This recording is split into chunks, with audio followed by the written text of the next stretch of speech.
The Blackwood Bloodline, a family habit. Prologue. The weight of inheritance. There are families bound by love, families bound by tradition, families bound by blood and name and the weight of generations pressing down like stones upon the living.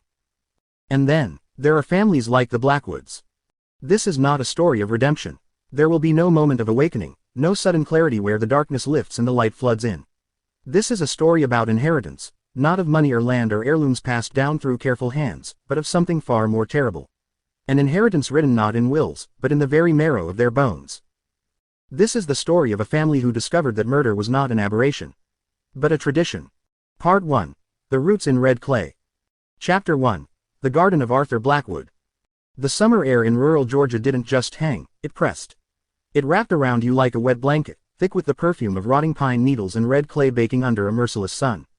The kind of heat that made everything feel slower, heavier, inevitable. Arthur Blackwood was a man who understood inevitability. He was 43 years old when our story begins, with the kind of face that inspired trust without earning it, soft around the edges, with gentle eyes the color of creek water and a smile that arrived too easily.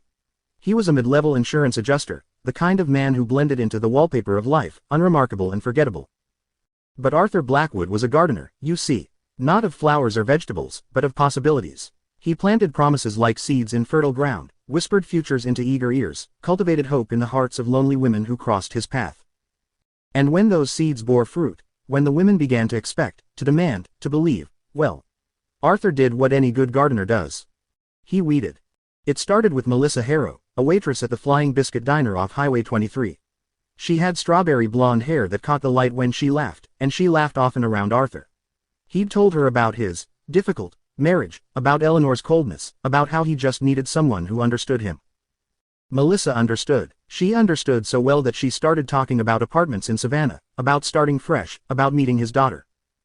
That's when Arthur knew the garden needed tending. He took her to Lake Sinclair on a Tuesday evening, promised her a picnic under the stars.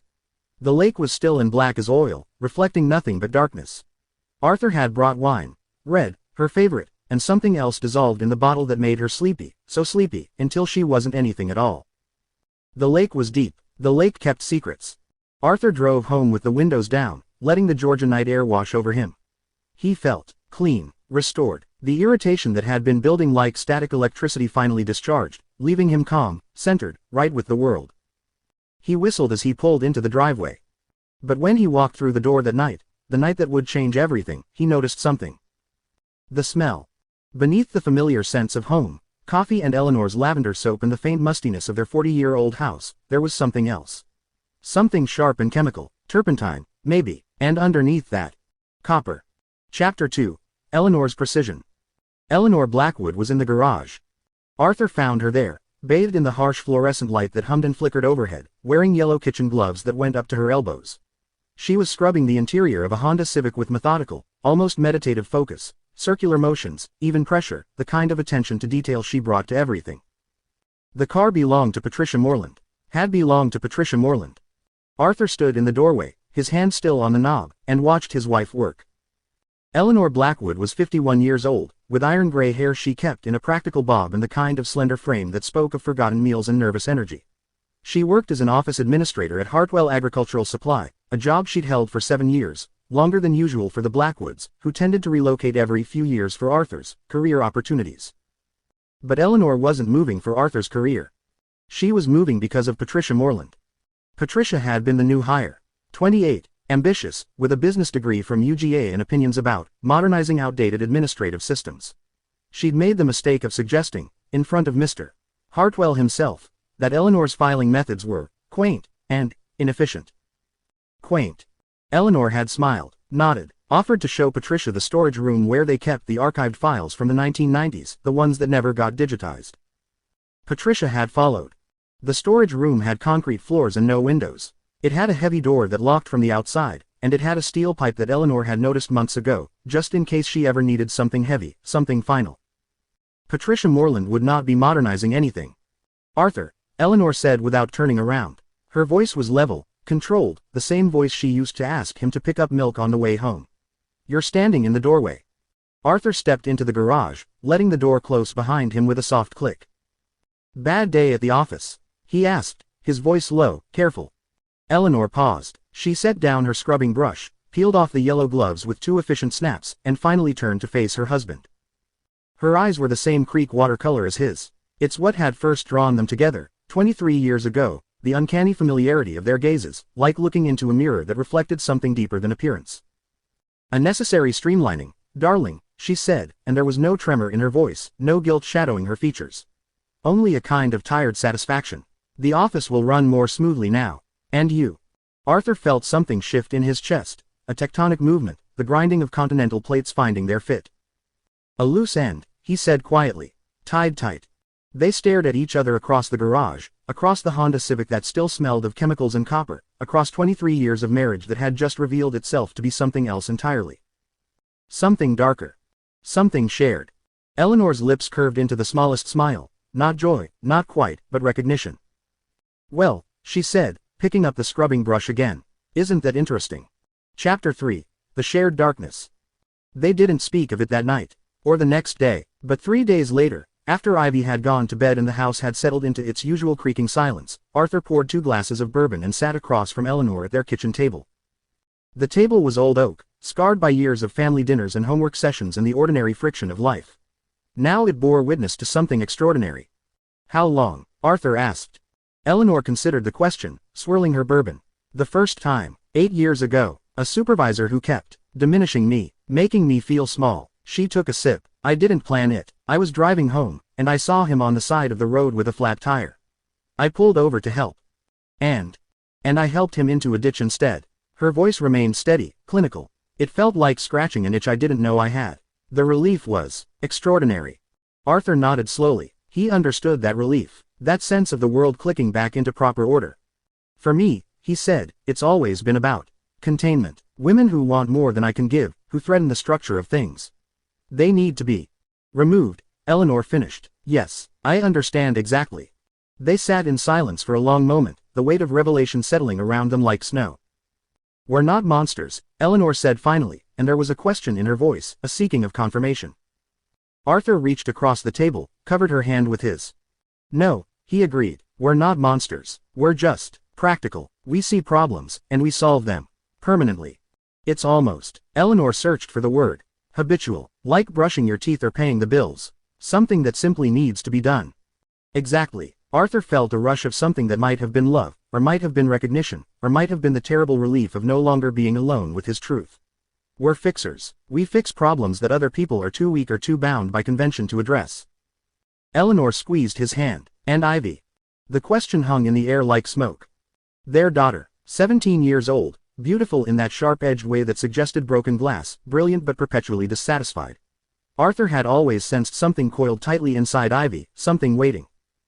We watch her, Arthur said, carefully, and if she's like us. Then we teach her, Eleanor finished. We teach her to be smart about it, to be clean, to never, ever be careless. They finished their bourbon in comfortable silence, husband and wife, partners in life and in something far darker. Outside, the Georgia night pressed against the windows, thick and wet and full of secrets. Inside, the Blackwood family had just discovered what they truly were. Part 2. The Chicago Shift. Chapter 4. The City of Gray. Chicago hit you different than Georgia.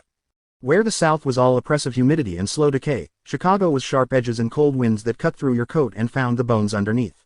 It was a city of gray skies, gray buildings, gray slush piled on gray streets for 6 months of the year.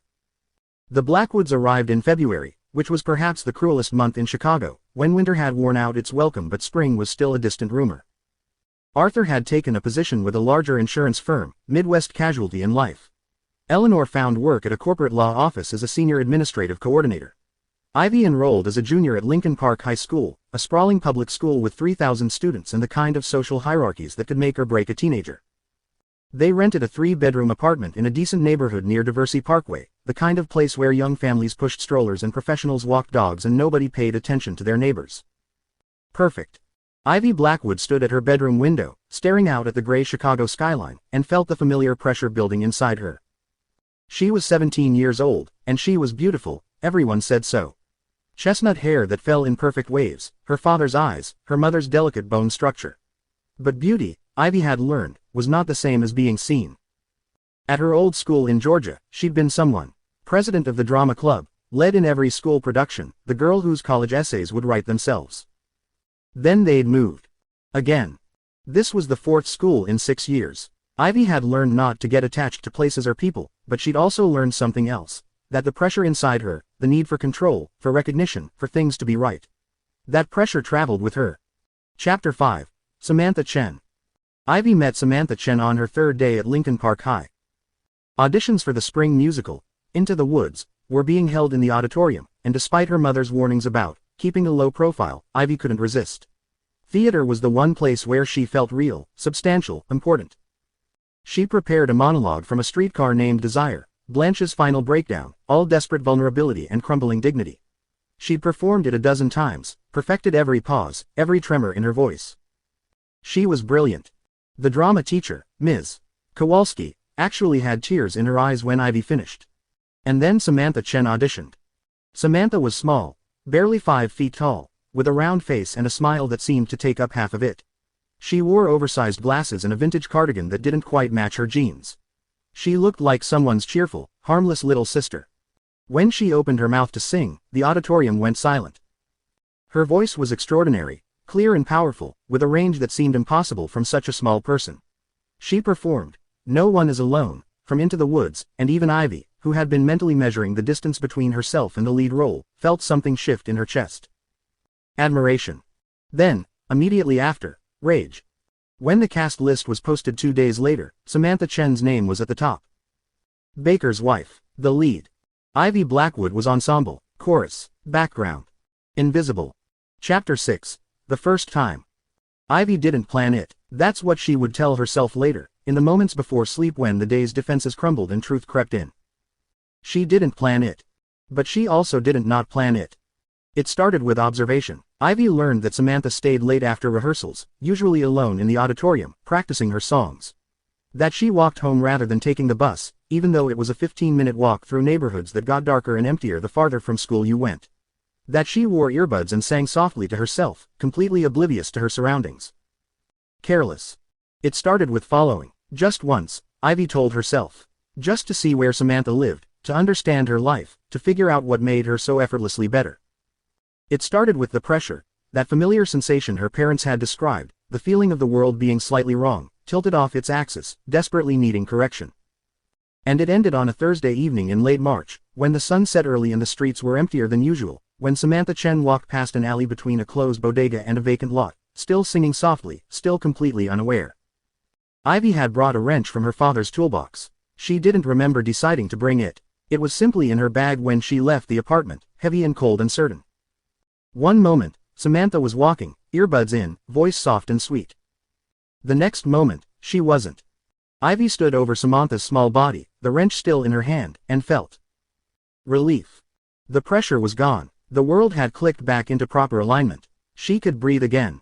She looked down at her hands, shaking now, adrenaline making everything sharp and bright, and thought, oh, I'm like them. Chapter 7. The Family Meeting.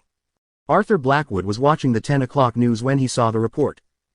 Chicago police are searching for 17-year-old Samantha Chen, who was last seen leaving Lincoln Park High School on Thursday evening. Anyone with information is asked to call. He glanced at Eleanor, who had gone very still beside him on the couch.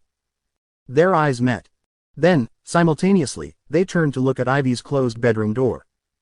Ivy. Eleanor's voice was gentle. May we come in? A pause. Then, yes. Ivy was sitting on her bed, still wearing the clothes from school, her hair pulled back in a ponytail. She looked up at her parents with those creek water eyes, her father's eyes, the eyes that saw the world through a particular lens, and said nothing. Eleanor sat beside her daughter.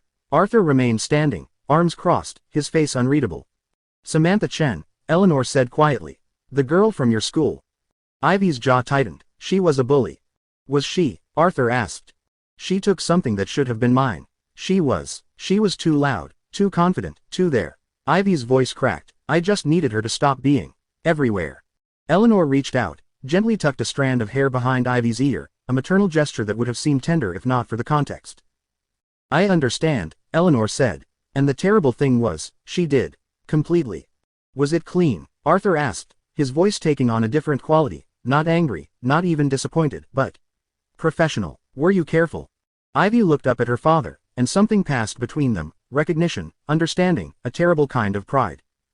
I wore gloves, Ivy said. I put everything in a dumpster 3 miles away. I checked for cameras. There's nothing connecting me to her except that we go to the same school, and we barely interacted. Eleanor and Arthur exchanged a glance. Except, Eleanor said carefully, that you both auditioned for the play. There are witnesses who saw you both at auditions. There's a cast list with both your names on it. Ivy's face fell. I didn't think. Exactly, Arthur interrupted, but his voice wasn't harsh. It was teaching. You didn't think it through completely. You left a connection to your disappointment. If anyone looks closely, and they will, Ivy, they always look closely when a young girl goes missing, they'll see motive. They'll see opportunity. Tears spilled down Ivy's cheeks, but they weren't tears of remorse. They were tears of frustration, of being caught in an error, of falling short of expectations.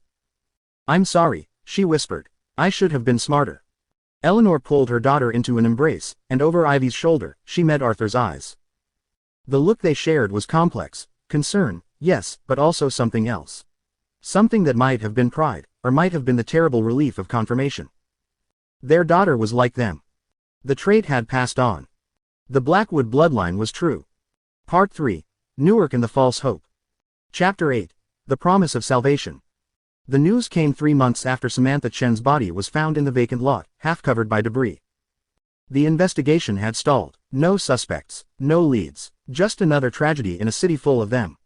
The Blackwoods had already decided to relocate. Arthur's career, they told the few acquaintances they'd made in Chicago, and were packing their apartment when Eleanor started feeling nauseous in the mornings.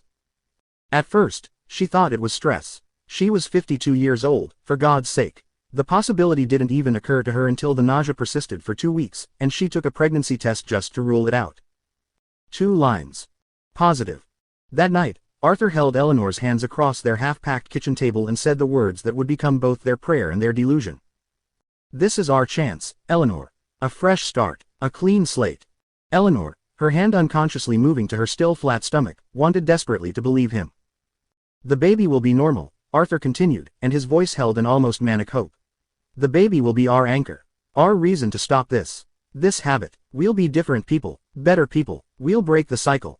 From her bedroom, Ivy listened to her parents' whispered conversation and felt something twist inside her. Jealousy, perhaps, or the terrible knowledge that hope was a luxury people like them couldn't afford. But she said nothing. Newark, New Jersey was supposed to be their redemption. It was close enough to New York City to offer Arthur genuine career opportunities. He'd been hired by a major insurance corporation with offices in Manhattan, but affordable enough for a growing family. They rented a house in the Ironbound district, a neighborhood of Portuguese bakeries and Brazilian restaurants and families who'd lived there for generations. They would be good neighbors, Arthur promised. Good parents. They would raise this child in the light, not the darkness. Eleanor gave birth to Caleb Arthur Blackwood on a gray December morning, and when the nurse placed the baby in her arms, she felt something she hadn't felt in years. Hope. Caleb was a quiet baby. Almost too quiet. He rarely cried, rarely fussed. He would lie in his crib for hours, staring up at the mobile Arthur had hung above him, colorful fish that turned in lazy circles, with an intensity that was unsettling in one so young. He's just observant, Eleanor said, when Arthur mentioned it. He's studying, Ivy said, and there was something in her voice that made both parents turn to look at her. But Ivy was already walking away, back to her room, back to her books and her carefully controlled life. The first year passed, then the second. Caleb grew into a beautiful toddler. Plump cheeks, soft curls, the kind of child that strangers stopped to coo over. Arthur and Eleanor watched him obsessively, looking for signs, for symptoms, for any indication that the darkness that flowed through their veins had bypassed him somehow. They saw nothing. Caleb was sweet, gentle with the family cat, hesitant around other children, but not aggressive. Normal. We did it, Eleanor whispered to Arthur one night, watching their son sleep. We broke the cycle. Arthur wanted to believe her. But 3-year-olds are unpredictable creatures, prone to strange fascinations and inexplicable behaviors. And Caleb Blackwood had developed a fascination that should have served as a warning, if his parents had been willing to see it. Caleb loved fire. Chapter 9. The First Flame. It happened on an ordinary Tuesday afternoon. Eleanor was in the kitchen, preparing dinner. Arthur was still at work. Ivy was at the library, studying for her college entrance exams. Caleb was in his room, playing with his blocks, or so Eleanor thought. The first indication that something was wrong was the smell. Smoke. Eleanor dropped the knife she'd been using to chop vegetables and ran toward Caleb's room. The curtains were on fire. Bright orange flames were climbing up the fabric, spreading across the ceiling, filling the room with thick, black smoke. And in the center of it all, sitting cross-legged on the floor surrounded by his wooden blocks, was Caleb. He wasn't crying, wasn't calling for help. He was watching. His small face was illuminated by the flames, eyes wide and fascinated, lips slightly parted. He looked enraptured. "Caleb!" Eleanor screamed, lunging into the room. The next few minutes were chaos. Eleanor grabbing Caleb, stumbling out of the smoke-filled room, calling 911, neighbors appearing with fire extinguishers, the wail of sirens growing closer. By the time the fire department arrived, the blaze was contained to Caleb's room, but the damage was severe. The house was uninhabitable. The fire marshal asked questions. Eleanor answered them mechanically, the same way she'd answered questions from police officers in Georgia and Chicago and every other place where the Blackwood family had left their particular mark. "No, we don't know how it started. He must have gotten hold of matches somehow. No, he's never shown any fascination with fire before. Yes, we'll be more careful. Thank you, officer. Yes, we're so grateful no one was hurt."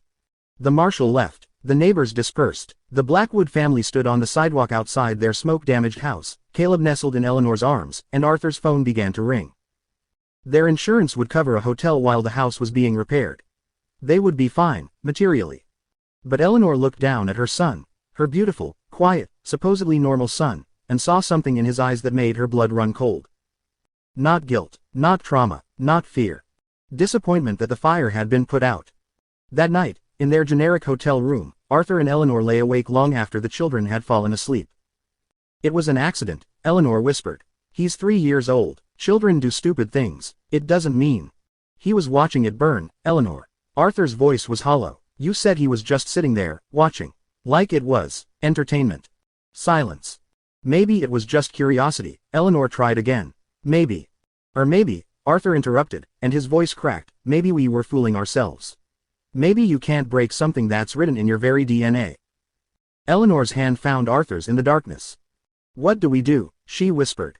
"We watch him," Arthur said, carefully, "and we pray we're wrong." But they weren't wrong. They never were. Part 4. Kansas City, the Apex Predator. Chapter 10. The Architecture of Ash. Kansas City, Missouri sprawled across the landscape like a promise half-kept. It was a city of fountains and barbecue, of wide boulevards and neighborhoods that still remembered what they used to be. The Country Club Plaza with its Spanish-inspired architecture. The Jazz District where ghosts of Charlie Parker still seemed to linger in the smoke-filled air. The West Bottoms, where warehouses stood hollow and forgotten, waiting for either renovation or demolition. It was a city big enough to disappear in, but small enough that people still looked each other in the eye.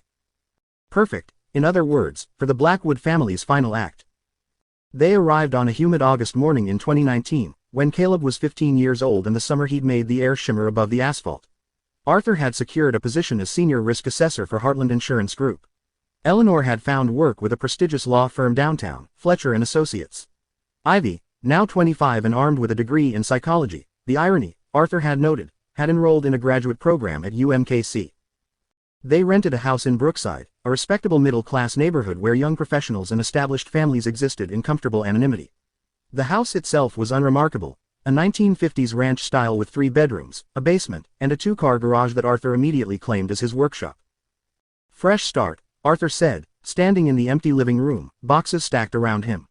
"We keep our heads down. We stay clean. We become the most boring family in Kansas City." Eleanor nodded, but her eyes drifted to where Caleb stood at the window, staring out at the street with that same unsettling intensity he'd shown as a toddler. Ivy caught her mother's look and felt something cold settle in her stomach. "You can't outrun what you are," she thought. "We should have learned that by now." Chapter 11. The Quiet Son. Caleb Blackwood was 15 years old, and he had learned to hide. Not physically. He was already 6 feet tall, broad-shouldered, the kind of teenage boy who looked like he should be playing football or wrestling, intimidating through sheer size alone. But Caleb had learned to make himself small, to be so quiet and unremarkable that people forgot he was in the room. It was a survival skill. His parents watched him constantly, had watched him for 12 years now, ever since the fire in Newark. They thought they were subtle about it. The careful questions, the monitoring of his whereabouts, the way they'd childproofed the house long past the age when such precautions were necessary, removing matches, lighters, even scented candles. But Caleb noticed. Caleb always noticed. He'd learned early that his family was different. The moves every few years, always sudden. The way his parents and sister sometimes exchanged looks that spoke of shared knowledge he wasn't privy to. The careful way they controlled their tempers, never quite losing control, never quite expressing the full range of human emotion. And he'd learned that he was different too. Caleb enrolled at Southwest High School as a sophomore, and within a week, he'd established his social position, invisible. He sat in the back of classrooms, completed his assignments with adequate but not exceptional effort, ate lunch alone with a book propped in front of him. The other students left him alone. Teachers forgot his name. Perfect. Because Caleb had a secret that even his watchful family didn't fully understand. It wasn't that he wanted to hurt people, not specifically, not individually. He didn't have his father's focused rage at women who demanded too much, or his mother's cold fury at those who made her feel small, or even his sister's seething envy of anyone who shone brighter. Caleb's need was more expansive. He wanted to watch the world burn. Chapter 12. The Education of Flame. Caleb's education in fire began with books. The Kansas City Public Library system was extensive, and Caleb became a regular at the Westport branch, checking out books on chemistry, architecture, building codes, fire investigation techniques. He read them methodically, taking careful notes in a composition notebook he kept hidden beneath the loose floorboard in his closet. He learned about accelerants. Gasoline was too obvious, too easily traced, but alcohol worked beautifully, and certain cleaning solutions could be combined to create volatile mixtures. He learned about airflow and how buildings breathed, where oxygen would feed flames and where smoke would travel. He learned about electrical fires and how they could be staged, about gas leaks and carbon monoxide and the many ways that buildings could betray their inhabitants.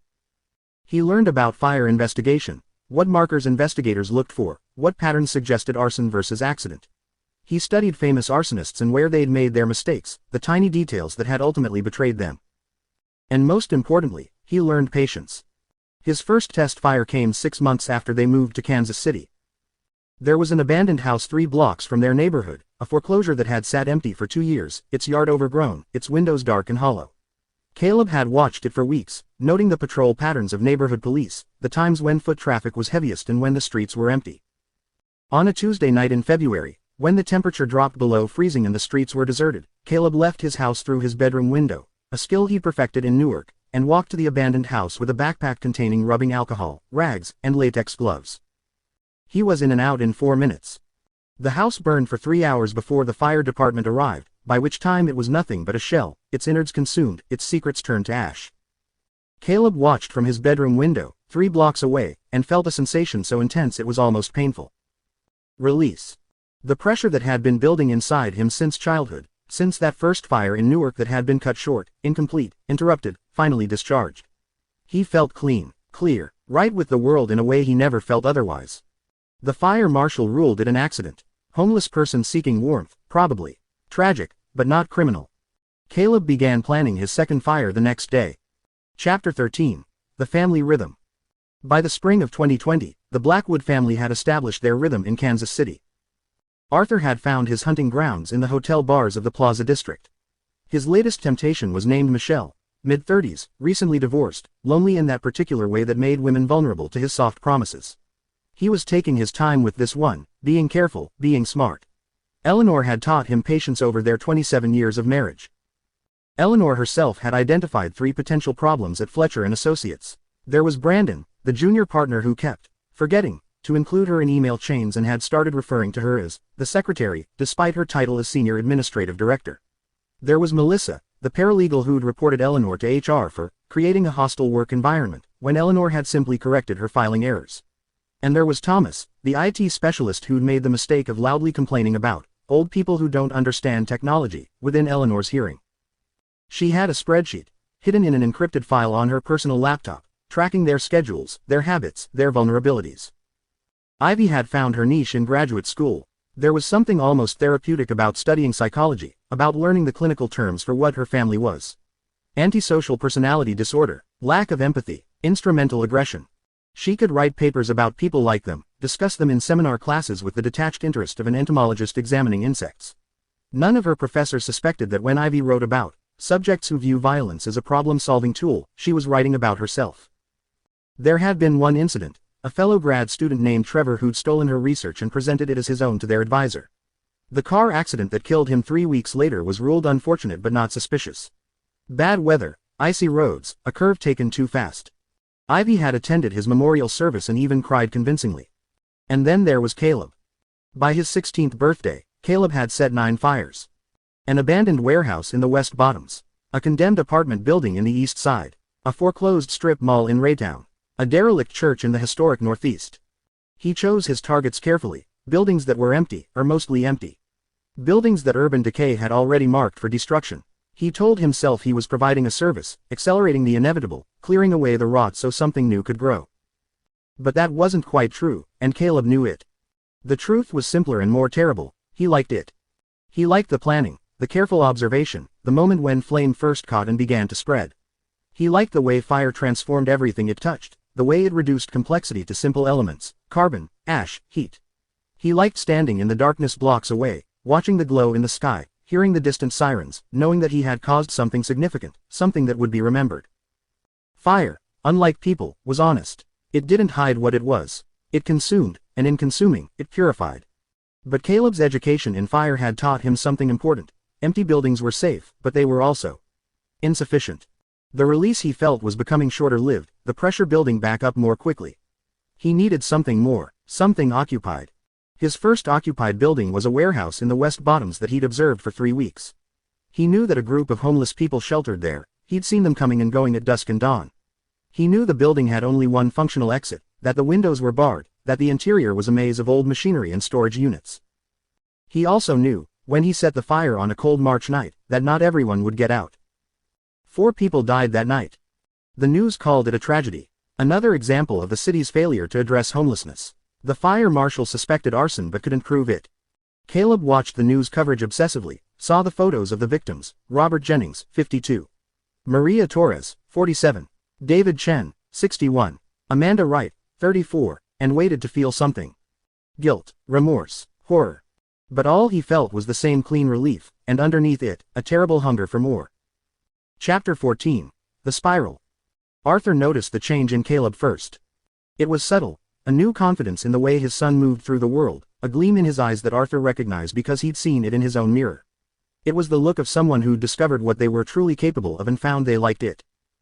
On a Sunday morning in April, Arthur knocked on Caleb's door. "Walk with me," he said. Not a request. They walked through Luce Park in silence, past young families with strollers and old couples feeding ducks, through the rose garden where early blooms were just beginning to show color. Finally, Arthur spoke. "I know what you are." Caleb's hands clenched in his pockets, but his face remained neutral. "I don't know what you mean." "Yes, you do." Arthur's voice was quiet but certain. "I've always known. Since Newark. Since you were 3 years old and you sat in the middle of your burning room like it was a show put on for your entertainment." They reached a secluded bench overlooking the lake. Arthur sat. After a moment, Caleb joined him. "Your mother and I," Arthur continued, "we had hoped you'd be different. We prayed for it. We tried to raise you right, to give you a normal life, to break the—" He paused, searching for the word. "Pattern that runs in our family." Caleb turned to look at his father. "What pattern?" Arthur met his son's eyes, those Creekwater eyes they all shared, and made a decision. "Your mother and I are killers, Caleb. Your sister too. It's what we are. It's what we do when the world becomes too irritating. When people need to be removed for things to be right again." Caleb absorbed this information with an unsettling calm. "How many?" he finally asked. "For me, 11, over the years. Your mother, maybe 8. Ivy, 3, that I know of." Arthur's voice remained level, clinical. "We're careful. We're smart about it. We've never been caught because we understand that this need we have, requires discipline. Control, precision. And you think I'm like you. I know you're like us. But you're also different." Arthur leaned forward, elbows on his knees. "We kill intimately, individually. We see a specific problem and we eliminate it. But you," he gestured vaguely, "you're something else, something bigger." Caleb felt something unlock inside him, the relief of being seen, truly seen, for the first time in his life. "The fires," he said quietly. "You know about the fires." "I've suspected. Now I'm certain." Arthur turned to face his son fully. "How many?"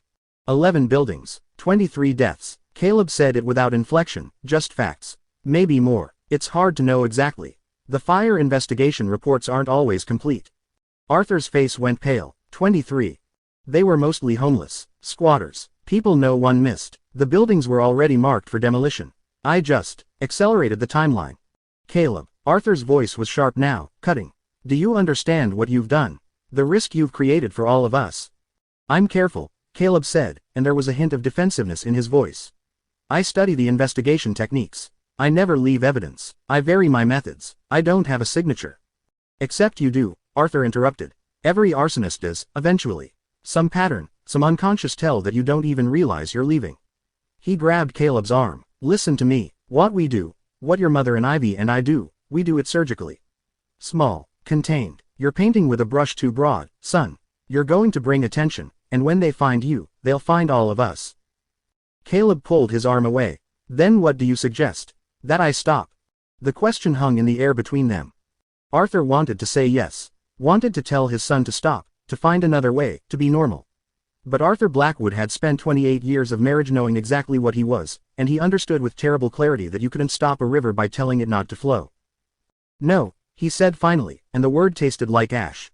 I'm suggesting you get smarter. More disciplined. You need to space them out. Vary the locations more dramatically. Stop targeting occupied buildings, the body count brings too much attention. And for God's sake, never, ever leave anything that could connect you to the fires. Caleb listened, and in that moment, father taught son the family business. Chapter 15. The Artist's Hand. What Arthur didn't know, what Caleb had never told anyone, was that he had left a signature. It wasn't intentional, it was something his hands did without his conscious mind directing them, a compulsion he didn't fully understand. At each fire site, sometime before he set the flames, Caleb would find a surface that wouldn't be completely destroyed, a concrete foundation, a brick wall, a steel support beam, and he would carve a small symbol. A spiral. It was always the same, a tight coil in the center that wound outward in increasingly larger loops, like a galaxy or a hurricane or water circling a drain. He carved it with a utility knife, quick and simple, taking less than 30 seconds. He didn't know why he did it. Some artistic impulse, maybe. Some need to mark his work, to say I was here, I made this happen. The symbols were small, no bigger than a quarter, and usually in places where they'd be overlooked. The underside of concrete overhangs, behind where machinery had stood, in corners where smoke would blacken everything anyway. In 11 fires, no one had ever noticed them. Until someone did. Chapter 16. The Masterwork. By the fall of 2020, Caleb had been quiet for 3 months, the longest gap between fires since he'd started. He was following his father's advice, being patient, being smart, waiting for the pressure to build until it was absolutely necessary to release it. But the pressure was building, and with it came an ambition he'd never felt before. Caleb wanted to create something significant, not just another abandoned warehouse or empty building, something that would be remembered, something that would be worthy of his growing skill. He found it in October, the Orpheum Theater.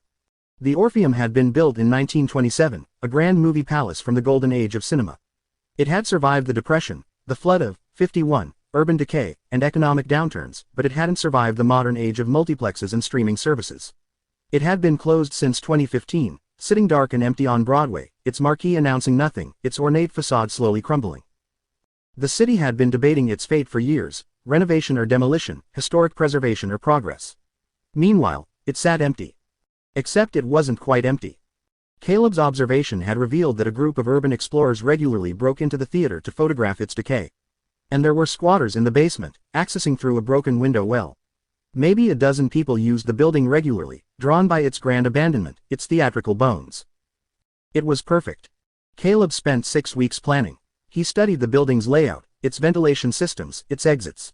He calculated how fire would spread through the space, up through the stage, through the old velvet curtains, along the wooden seats, into the ornate plaster ceiling. He imagined it, the Orpheum's final performance, lit from within, visible for miles.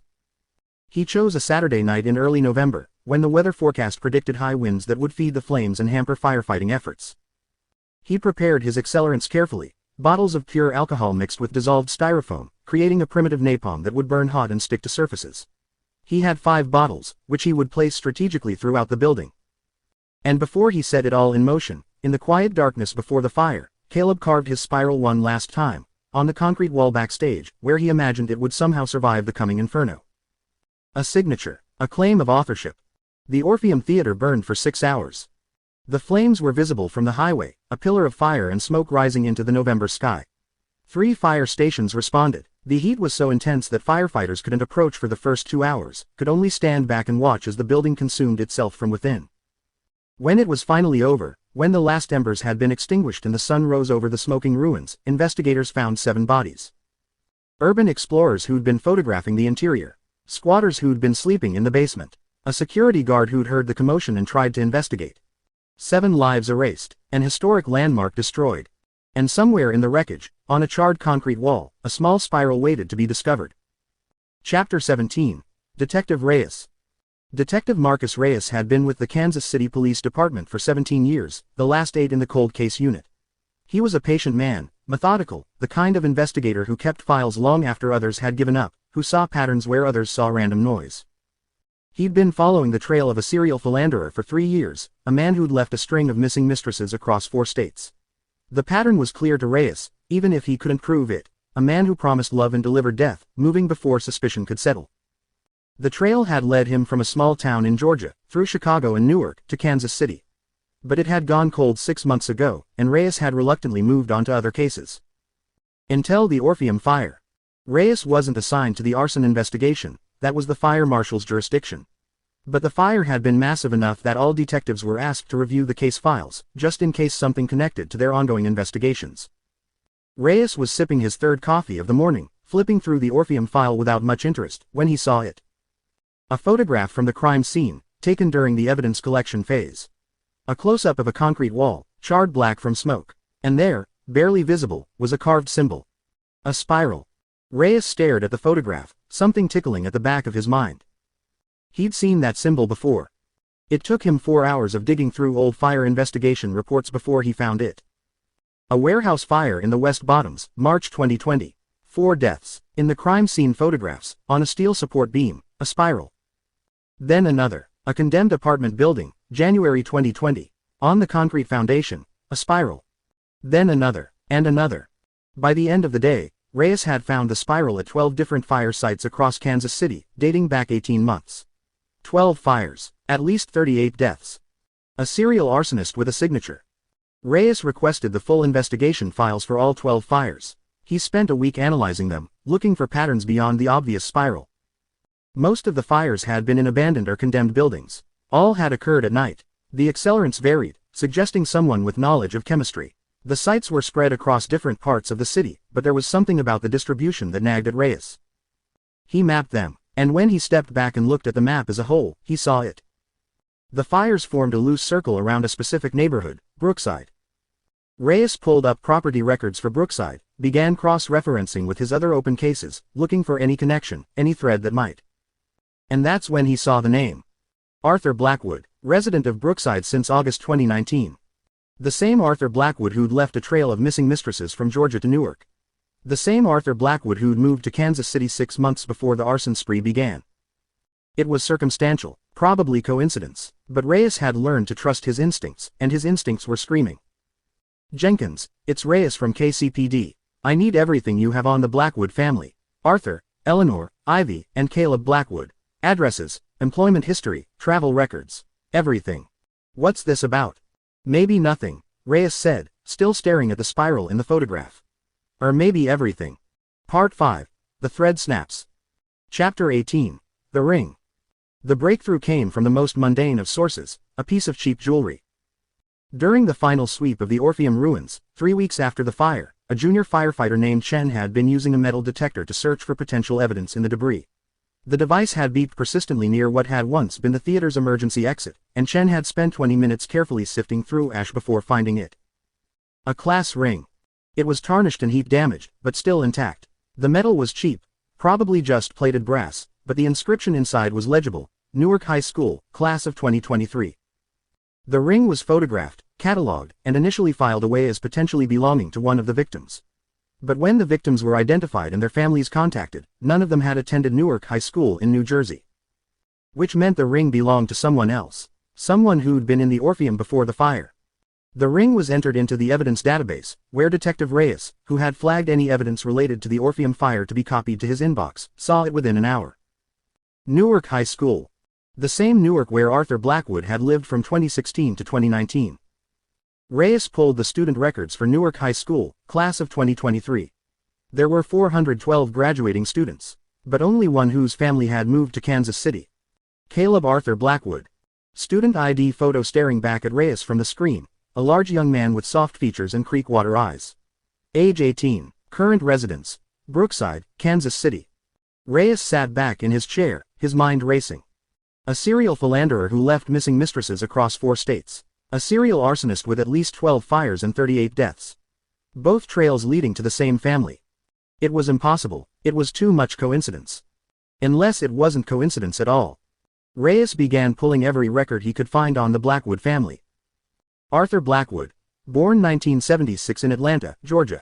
Married Eleanor Hartwell in 1996. 1 daughter, Ivy, born 1994. 1 son, Caleb, born 2004. Employment history.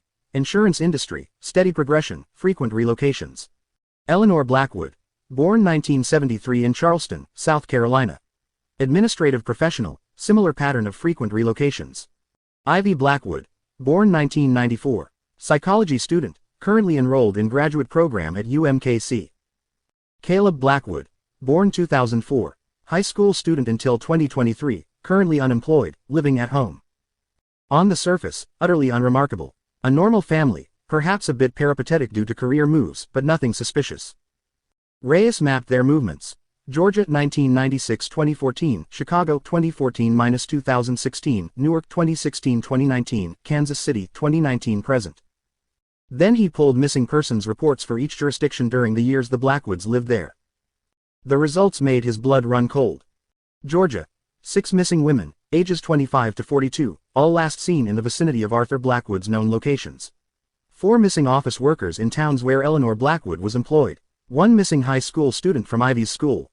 Chicago, 2 missing women connected to Arthur's insurance firm. 3 missing office workers from Eleanor's law firm. 1 missing student from Ivy's high school, Samantha Chen, whose body had eventually been found but whose murder remained unsolved. Newark, 1 missing paralegal from Eleanor's workplace. 1 missing graduate student from Ivy's program. And now, in Kansas City, an ongoing arson spree centered around the Blackwoods neighborhood, with rising body counts. 26 possible victims across 4 states, spanning 20 years. 1 family. Reyes, it's Johnson from the fire marshal's office. You asked us to flag anything unusual from the Orpheum site. Yeah. We found something. That spiral symbol you were interested in. We did some additional searching at previous fire sites, specifically looking for it. We found it at every single one of the major arsons in Kansas City over the past 2 years. 12 fires, 12 spirals, all identical. Same size, same pattern, carved with what looks like a utility knife. Jesus, Reyes breathed. Anything else? Yeah, we found something interesting when we analyzed the placement of the spirals. They're always in locations that would be accessible before the fire, but would have a reasonable chance of surviving. It's like he wanted them to be found, eventually. Like a signature.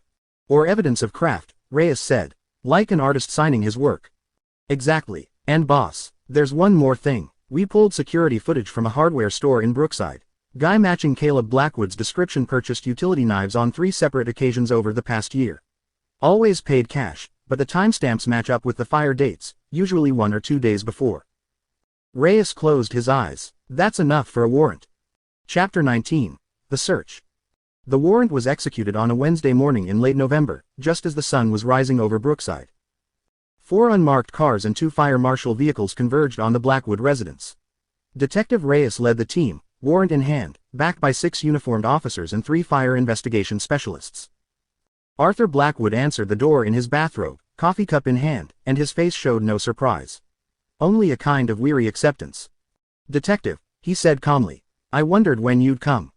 Eleanor was in the kitchen, making breakfast. She set down her spatula with careful precision and stood with her hands folded in front of her, watching the officers spread through her home. Ivy was still in bed. She emerged from her room in pajamas, hair disheveled, and when she saw the police, she simply nodded once and sat on the couch, silent. And Caleb. Caleb was in the basement. Officer Martinez descended first, flashlight in hand, and what he found made him stop mid-step. The basement had been converted into a workshop. One wall was covered with maps, Kansas City, with red pins marking locations. 12 red pins, 12 fire sites. Another wall was covered with photographs, buildings before and after. Newspaper clippings about fires, fire investigation reports that Caleb had somehow obtained. And on a workbench in the center of the room, neatly organized, bottles of chemicals, mixing equipment, 5 partially assembled Molotov cocktails, and a composition notebook filled with meticulous notes in a careful hand. Plans for Riverside Apartments, 11/28. Occupancy, approximately 50 residents. Exit routes, 2. Optimal ignition point. Basement boiler room. Accelerant.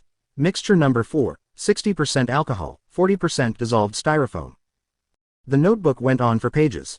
Detailed plans for past fires. And 12 more fires yet to be set. In the center of the workbench, as if on display, was a utility knife. Its blade was stained with concrete dust. Jesus Christ, Martinez breathed. Reyes, you need to see this. Reyes descended into the basement, and for a long moment, he simply stared. He'd been expecting evidence. He hadn't been expecting this, a complete archive of serial arson, meticulously documented, proudly displayed. Bag everything, he said quietly. Every photograph, every notebook, every bottle. I want documentation of every surface in this room. Upstairs, other officers were making their own discoveries.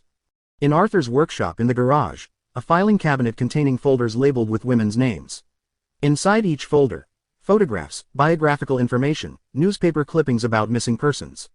11 folders, 11 women. In Eleanor's office, a laptop with an encrypted file that the IT specialist was able to access within minutes. Inside, spreadsheets tracking colleagues, their schedules, their vulnerabilities. 7 names highlighted in red, with dates beside them corresponding to when those individuals had gone missing or died in suspicious circumstances. In Ivy's room, a box hidden in the back of her closet containing newspaper clippings about 3 deaths, Trevor in Newark, Samantha Chen in Chicago, and a girl named Melissa in Georgia. Along with the clippings, a small trophy, a lock of hair, a driver's license. By noon, the Blackwood house looked like it had been ransacked by a particularly thorough hurricane. Every room had been photographed, every surface dusted for prints, every hidden space exposed. And in the living room, sitting on their couch like guests at their own funeral, the Blackwood family waited.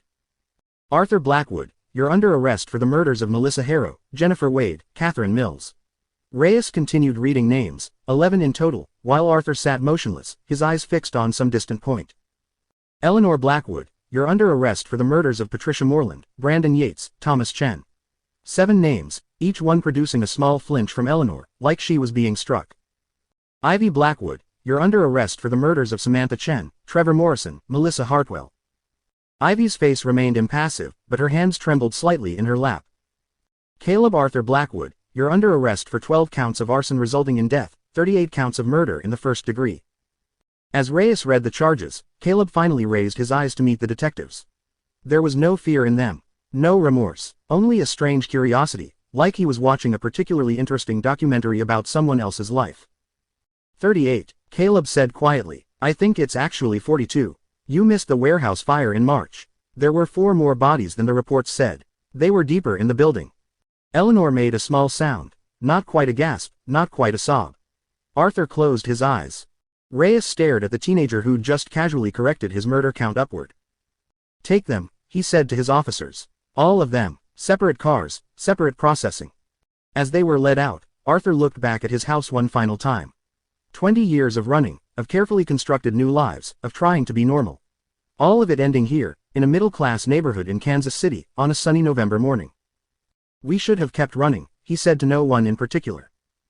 Eleanor, being guided to a separate car, turned to look at her husband. Their eyes met across the driveway, and in that look was a conversation they'd had 1,000 times before, in 1,000 different ways. This was always how it would end. Chapter 20. The Interviews. Interview with Arthur Blackwood, November 27, 2020, 2:47 p.m. The interrogation room was small and sterile, painted that particular shade of institutional beige that seems designed to strip away hope. Arthur sat across from Detective Reyes and FBI Special Agent Sarah Kimball, his hands folded on the metal table. He'd waived his right to an attorney. He wanted to talk. I'm going to tell you everything, Arthur interrupted. Not because I want absolution. Not because I expect mercy. But because after 24 years of carrying this, I'm tired. And I think you need to understand what we are. What we've always been. Eleanor and I, we recognized each other on our second date. Do you know what I mean by that? Really recognized each other. She told me about the girl who'd bullied her in high school, how she'd pushed her down the stairs and then cried so convincingly at her funeral that people thought she and the girl had been friends. She told me this on our second date, and she was watching me so carefully, waiting to see if I'd run. Instead, I told her about my college roommate, how he'd stolen my girlfriend, humiliated me in front of our fraternity. How I'd rigged the brakes on his car, how I'd visited him in the hospital afterward and held his hand while he died. We got married 6 months later. We thought we could control it together. Keep each other in check. But it doesn't work that way, does it? It's not something you control. It's something you are. Reyes pushed photographs across the table. 11 women, smiling in their last known photographs. Do you feel anything when you look at these? Arthur studied each face carefully. Recognition, he said finally. These were people who existed. Now they don't. Because of me. Do I feel guilt, remorse? He shook his head slowly. I understand intellectually that I should. But no, what I feel is relief that it's over, relief that I can finally stop pretending. Mr. Blackwood, your son, did you know what he was doing? Arthur looked up, and for the first time, there was something like emotion in his face. Regret, maybe, or resignation.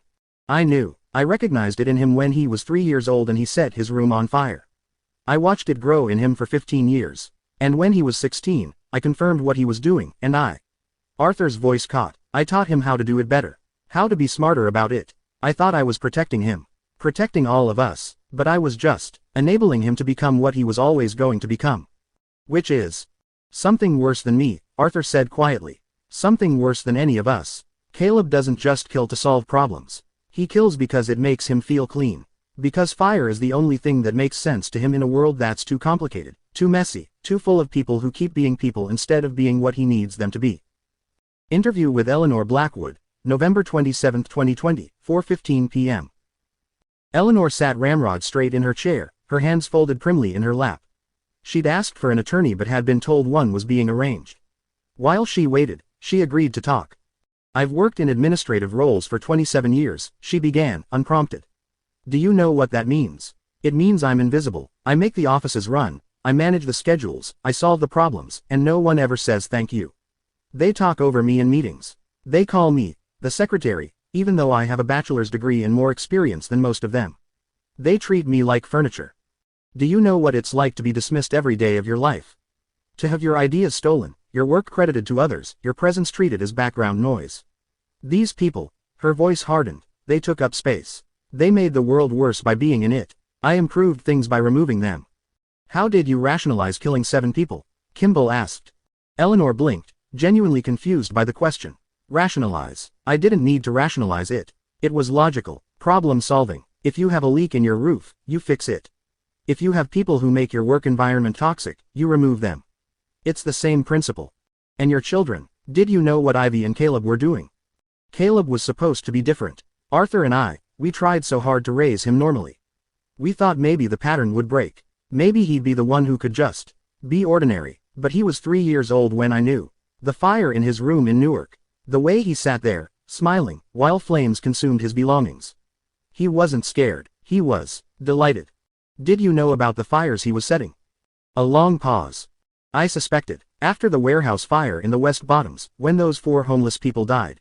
Caleb was different afterward, lighter, like something heavy had been lifted from him. And I thought if it kept him stable, if it gave him an outlet, maybe it was better than the alternative. Interview with Ivy Blackwood, November 27, 2020, 6:30 p.m. Ivy had requested an attorney and had remained silent for 3 hours. But when her attorney arrived and heard the charges, he advised her that cooperation might be her only path to avoiding the death penalty. She agreed to talk. Samantha Chen was perfect, Ivy said, her voice flat. Perfect grades, perfect internship, perfect boyfriend. She walked into our graduate seminar and within 2 weeks, she'd impressed every professor, made friends with everyone, and was being courted for a research position I'd been working toward for a year. I hated her, not because she did anything to me. She was actually nice. That made it worse, somehow. She was nice and perfect and everyone loved her. I followed her for 3 weeks. Learned her routine. She jogged alone every morning at 6 a.m. in Washington Park. Always the same route, very isolated in some sections. I wore dark clothes, a wig. I waited in the trees until she passed, then I came up behind her and hit her in the back of the head with a rock. She went down immediately. I hit her again to make sure, then I dragged her body into the deeper brush.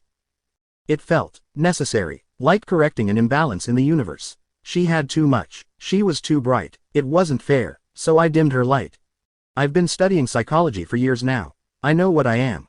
Antisocial personality disorder, narcissistic traits, inability to empathize with others. I can recite the DSM criteria from memory.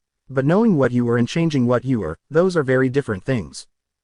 Caleb is different from us. We kill individuals, specific people who've wronged us or gotten in our way. We're surgical. But Caleb, she shook her head. Caleb wants to watch the world burn. Literally, he doesn't need a reason beyond the act itself. Fire is its own justification to him.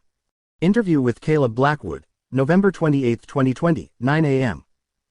Caleb had slept soundly in his holding cell, according to the guards.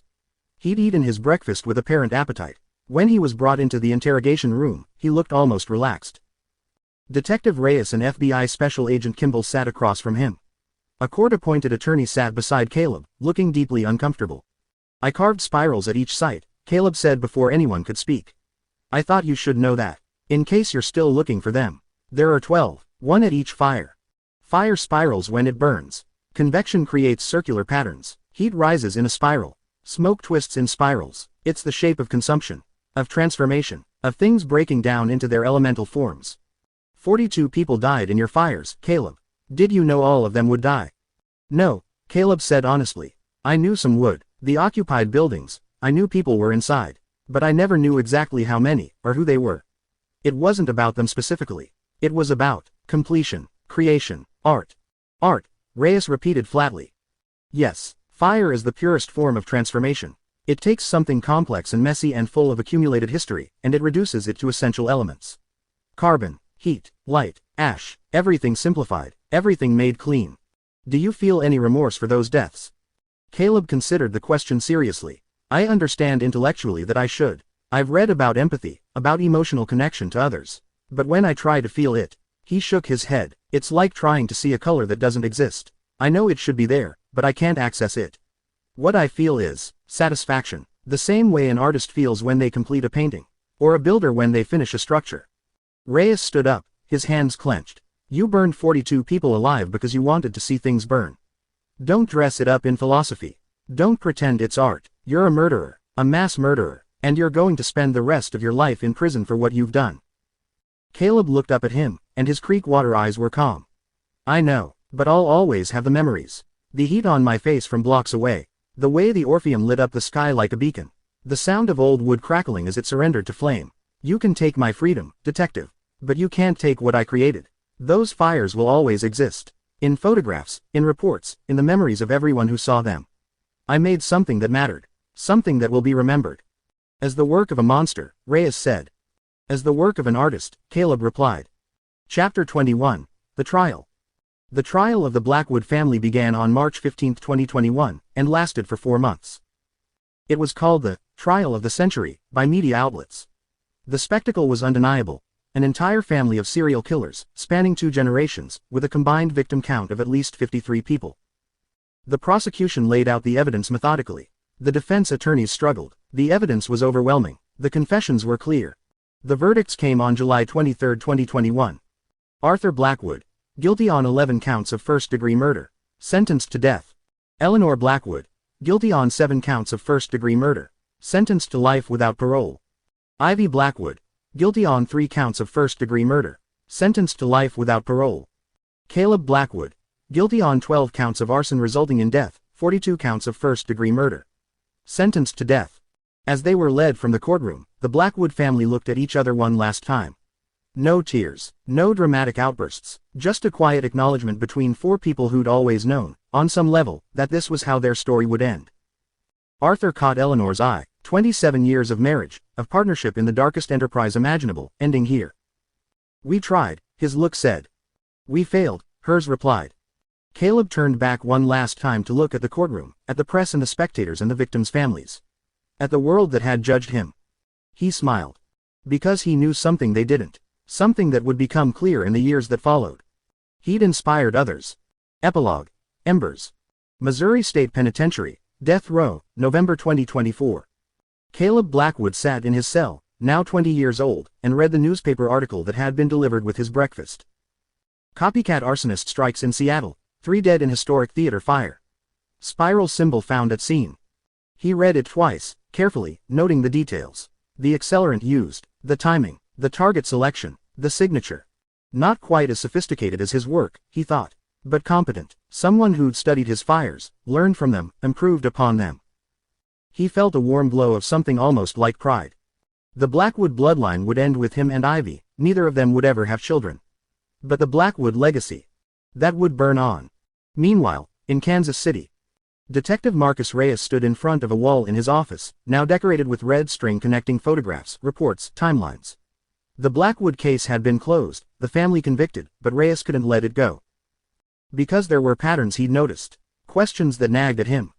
What if the Blackwoods weren't unique? What if there were more like them, scattered across the country, passing down their violence like a family recipe? His phone rang. Fire Marshal Jenkins.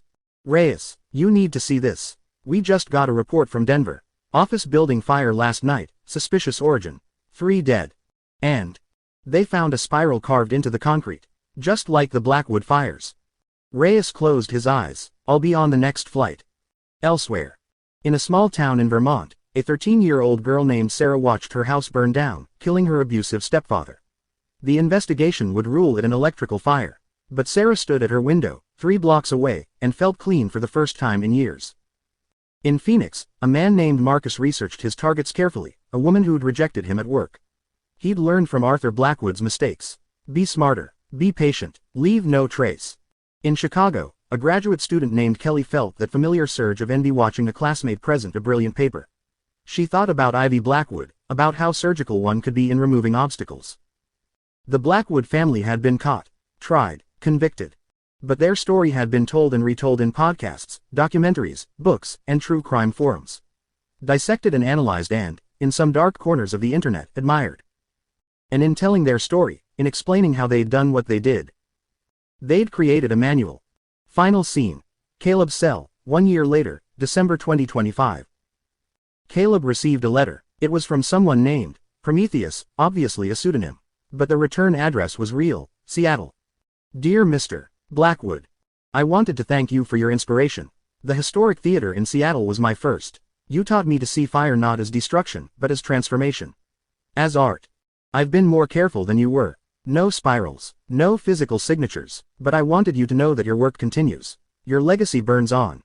They caught you, but they can't catch an idea. They can't imprison inspiration. Thank you for showing me what I was meant to be. Prometheus. Caleb read the letter 3 times, then carefully tore it into small pieces and flushed them down his toilet. But he smiled. Because fire, once lit, spreads in ways you can't predict or control. It jumps fire breaks, travels through hidden channels, reignites from embers you thought were dead. The Blackwood family would die, Arthur and Caleb on death row, Eleanor and Ivy in prison, their names becoming synonyms for familial evil. But the fire they'd started, that would burn forever. The end.